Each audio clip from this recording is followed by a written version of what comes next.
You know, it's very difficult to believe that a manager that achieves what he achieved last season, Ranieri, is, you know, no longer manager of Leicester City. But football's always been about results, and, you know, managers know that, you know, that's where everything is. That's all that matters to them. And if you don't get results, regardless of what you've done in the game, you know, you're going to lose your job. Very sad for him. I'm sure the players are as well, because I'm sure deep down they'll feel disappointed that, you know, they've lost a man that they've looked up to and been led by, you know, over the last couple of seasons, who's now, you know, going to go on to pastures new, and, you know, Craig Shakespeare taking over. When you look at Leicester now, you think who could come in? All the managers that have got English experience of trying to keep clubs up. Well, let's have a look at the odds, shall we, yeah, Frank? Because, I mean, Mancini was hot favourite when the news first broke. He slipped. Nigel Pearson, you mentioned Craig Shakespeare, 12 to 1. Roy Hodgson at 12s as well. Yeah. I don't think Roberto Mancini is interested in the job.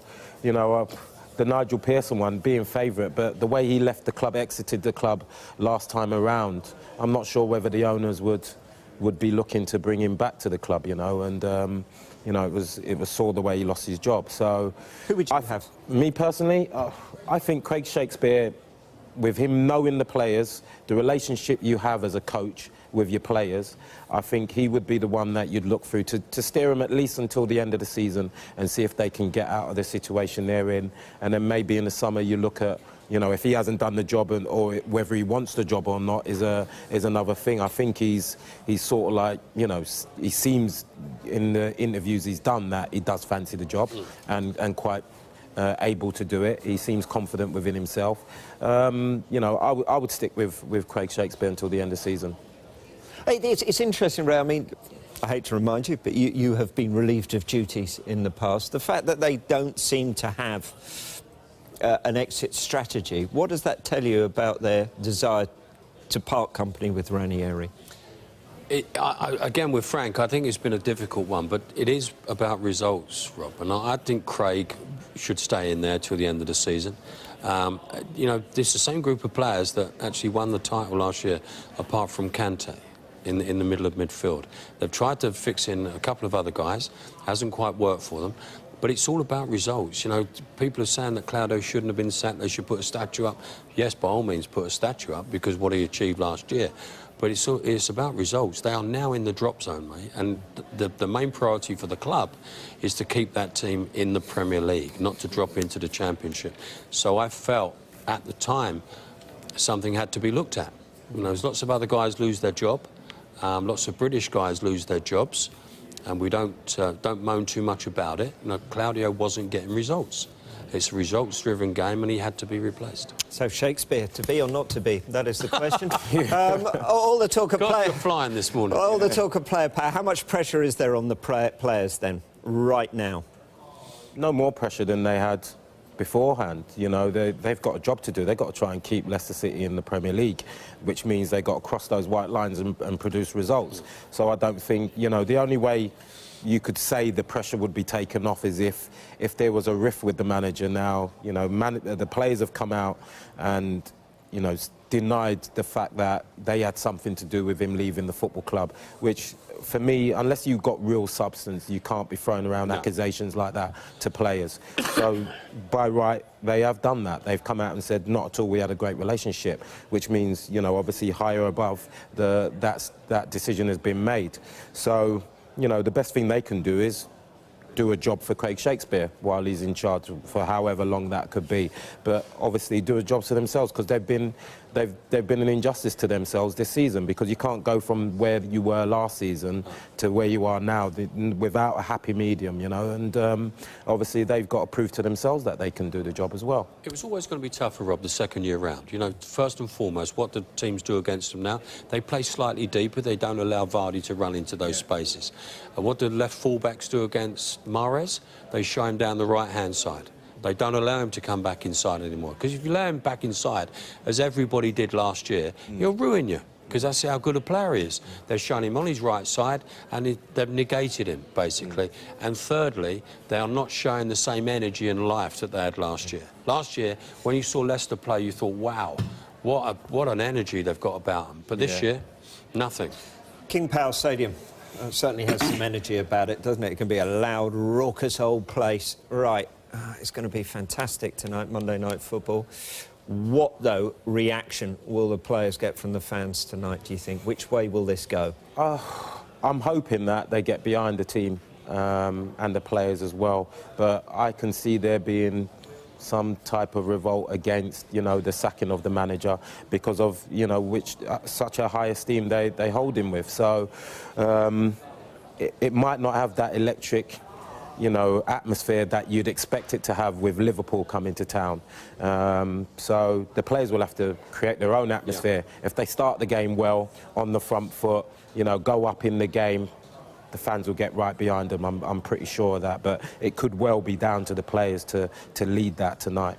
A couple of months ago, Rob, they absolutely ripped Manchester City to pieces with energy and life. And they have to produce that again tonight. The players have to produce that. How sad is it last night and today to see Claudio Ranieri leave this club after what he achieved last season, particularly?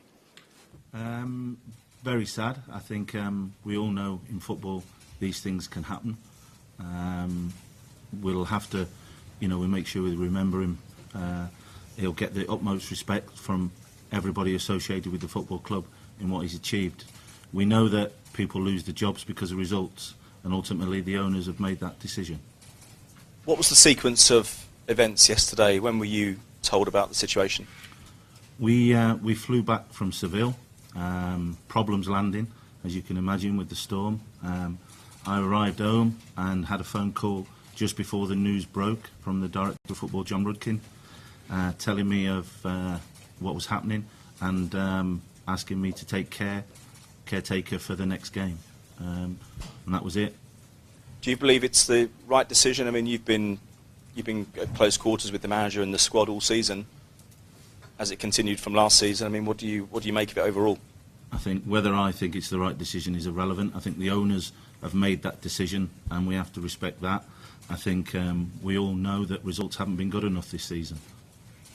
There have been reports, though, of player unrest, even suggestions that your relationship with Claudio had soured. What do you say about that? Again, a lot of it has been speculation with no foundation. I think my relationship with Claudio has been perfectly fine all the way along. I've never had a problem with him. He's never had a problem with me. I spoke with him last night on the phone after the news broke. He actually thanked me for my support. Do you feel sorry for him? I mean, some people have suggested he's been stabbed in the back. Again, I always feel sorry for when people lose their jobs, and I think in the circumstances I can understand. Are you aware that the club have, or if the club have spoken to any potential candidates going forward? I'm not aware of that. As I say, all my remit is to get the players ready and focused for the Liverpool game. What sort of personality does the manager's job require at this club right now? Well, I think, again, we need to make sure that we get back to winning ways. How we do that, again, I'll address the players in the morning. Our focus has to be on trying to get 3 points on Monday night. Why do you think the title defence has been so poor this season? I mean, most people expected that you probably wouldn't win the Premier League title again, but I don't think many people would have predicted that you'd be fourth from bottom at the end of February. No, I think there's frustrations with everybody, coaching staff, players. I think there's lots of reasons why, and it's been spoken about at great length in terms of missing a player of the calibre of N'Golo Kante. I think that was a massive miss. Of course, it's always harder. I think history tells you that it's always harder the second year. I think it's very hard to put your finger on it. Have you spoken to Claudio at all? And if so, what did he say to you and what did you say to him? As I said, last night we had a conversation. He thanked me for his support. I thanked him. And it was, as I say, not a brief phone call, but one where we exchanged views. A lot of it will remain private, but we did thank each other. Just looking to Liverpool, what would you say to those supporters who may feel anger towards and be considerably upset that Ranieri's left? Again, I think, I've mentioned the word respect before. He'll be held in respect from supporters, and rightly so. What I would say is, over the last couple of years, the atmosphere that has been created at the King Power has been tremendous. We've got 13 games left now, and we start on Monday. We need to get behind the team, we need to get behind the players, and all pull together. Are you interested in the job long term? Again, my focus, I haven't really had a chance, landed yesterday. My focus is just to prepare the team for Monday night. Do I think I can do the job? Yes. Does it faze me? No.